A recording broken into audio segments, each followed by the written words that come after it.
સુરતમાં જોરશોરથી ગજાનન ગણપતિ મહારાજના આગમનની શરૂઆત થઈ ગઈ છે ત્યારે પાલનપુર પાટિયા ગાયત્રી સર્કલ પાસે આવેલ વૈભવનગરના ગણપતિ ધૂમધામથી ઢોલ નગારા અને ડીજેના તાલે આગમન કરવામાં આવ્યું હતું।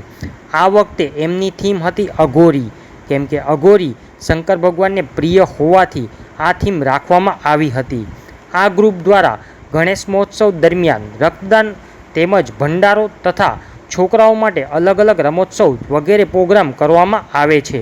આ ગણપતિમાં જે ઢોલ નગાડે છે એ ગ્રુપનું નામ સમર ગ્રુપ છે।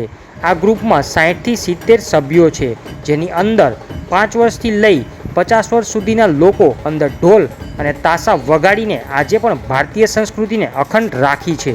અમુક કાર્યકર્તાઓ અઘોરી બનીને નૃત્ય કર્યું હતું અને રંગેચંગેથી ગણપતિનું આગમન કર્યું હતું। My TV news channel reporter Kishore Patel, Surat. Harsh Uttekar મારું નામ છે। આ વૈભવનગરના ગણપતિ છે।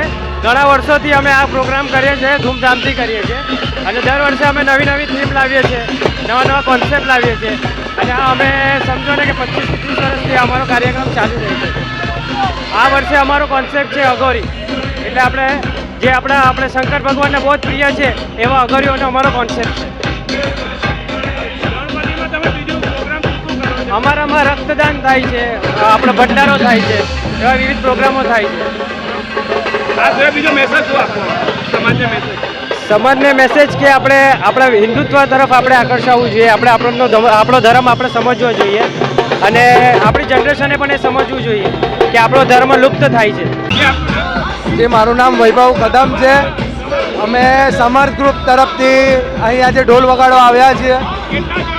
અમારા ગ્રુપમાં આજે 60 થી 70 લોકોનું એક ગ્રુપ છે।